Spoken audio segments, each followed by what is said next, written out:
Hello everyone, I am doctor Isha Charaya, consultant gynaecologist and laparoscopic surgeon, NHS hospital Jalandhar. आज मैं आपके साथ डिस्कस करूंगी एंडोमेट्रियोसिस के बारे में। तो एंडोमेट्रियोसिस के अंदर जो बच्चेदानी की इंटरनल लेयर, जिसको हम एंडोमेट्रियम कहते हैं, वो यूट्रस के बाहर जो है ग्रो कर जाती है, जिसकी वजह से उस हिस्से में भी पीरियड की तरह ही, मासिक धर्म की तरह ही साइक्लिकल चेंजेस होते हैं और वो हिस्सा ब्लीड करता है और अल्टीमेटली वहां पर खून का जमा हो जाता है, और जो खून जो है जिसकी वजह से बाकी के कुछ हिस्से भी आपस में चिपकने लगते हैं, जो कि आगे चल के सिम्टम्स देते हैं। तो आम तौर पे जो ये समस्या है, नॉर्मली 30 से 40 साल की जो उम्र की लेडीज हैं उनको ये अफेक्ट करती है। इसमें 25% केसेस के अंदर कोई सिम्टम नहीं आते।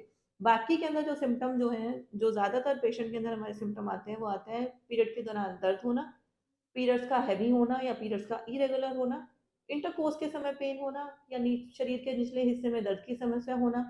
अगर यही चीज़ जो समस्या है ट्यूब्स तक फैल जाती है या शरीर के निचले हिस्से में पूरी फैल जाती है, तो पेशेंट को प्रेग्नेंट होने में दिक्कत आती है, यानी कि इनफर्टिलिटी, पांचपन की समस्या। बाकी जो एक और समस्या है जिसके साथ हो सकती है, अगर ये पेशाब के रास्ते में चली जाती है, तो पेशाब करते हुए दर्द का होना या पेशाब के अंदर ब्लीडिंग का होना, या लेटरिन के हिस्से में अगर ये समस्या चली जाती है, तो लेटरिन करते हुए दर्द की समस्या होना या फिर लेटरिन के दौरान ब्लीडिंग की समस्या होना। इसको पता लगाने के लिए हम कुछ सिंपल सी चीज़ें हैं जो हम टेस्ट हैं वो करते हैं।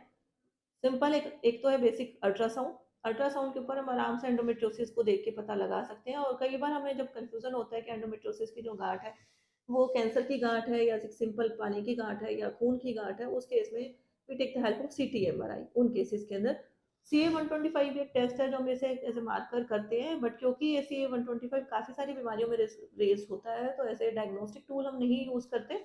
सिर्फ उन केसेस में जिनमें हम ये देखने के लिए कि बीमारी दोबारा तो नहीं पैदा हो रही है, उसमें CA-125 टेस्ट का यूज़ करते हैं।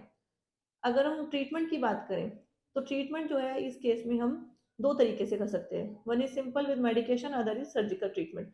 मेडिकेशन ट्रीटमेंट पे उन पेशेंट्स को हम रखते हैं जो कि पेशेंट की बीमारी जो है बहुत ही माइनर सिम्टम के साथ आए हैं, जिनको सिम्टम से पीरियड के दौरान पेनफुल पीरियड की समस्या है या पीरियड इरेगुलर है।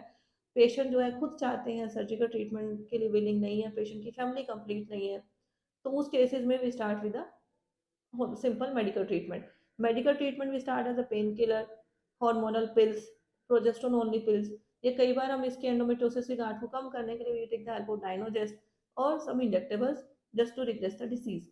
बाकी जब सर्जिकल मैनेजमेंट की बात करते हैं, तो सर्जिकल मैनेजमेंट उन पेशेंट्स के लिए हम यूज करते हैं जिनमें या तो में डायग्नोसिस क्लियर नहीं होता, विच इज डायग्नोस्टिक लेप्रोस्कोपी। दूसरा, हम सर्जरी उस केसेस में यूज करते हैं जिनमें एंडोमेट्रियोसिस का साइज 3 सेंटीमीटर से ज्यादा बड़ा है। जिन पेशेंट में सर्जरी, मेडिकल मैनेजमेंट के बाद भी, मेडिकल ट्रीटमेंट के बाद भी ज़्यादा रिलीफ नहीं मिल रहा है, उस केस में भी we take the help of surgery. या जिन पेशेंट्स को अभी फर्दर मेडिकल मैनेजमेंट, वो मेडिकल ट्रीटमेंट कंटिन्यू नहीं करना चाह रहे, या मेडिकल ट्रीटमेंट से उनको फ़ायदा नहीं मिल रहा है, उन केसेस में, या फिर जिनकी पेशेंट की फैमिली कंप्लीट हो चुकी है, उसमें भी we take the help of surgery. Surgery जो है हम दो तरीके से करते हैं। वन इज कंजर्वेटिव सर्जरी, इससे खून की गांठ को निकालते हैं, सिस्टेक्टमी एंड रेडियोलाइसिस। दूसरी सर्जरी है डेफिनेटिव सर्जरी, मतलब हम पूरी बच्चेदानी और अंडेदानी को रिमूव करते हैं। Even with the conservative surgery 50% cases में चांस रहते हैं दोबारा इस बीमारी के होने के। वो डिपेंड करता है कि आपकी सर्जरी के टाइम पे कितनी क्लियरेंस हुई डिसीज की, और आपकी फ्यूचर ससेप्टेबिलिटी कितनी है बीमारी के द्वारा डेवलप करने की। तो एंडोमेट्रोसिस के साथ अगर हम बात करें सारे लक्षण के ऊपर, तो हम with proper medical management, with proper surgical management, हम इस बीमारी के ऊपर प्रॉपर तरीके से कंट्रोल पा सकते हैं। तो एंडोमेट्रोसिस की समस्या से आप दवाई या सर्जरी के द्वारा आराम से निदान पा सकते हैं। अगर आपको इनमें से जुड़ी कोई भी समस्या है या एंडोमेट्रोसिस की समस्या से आप जूझ रहे हैं, तो आप NHS हॉस्पिटल आकर हमसे संपर्क कर सकते हैं। धन्यवाद।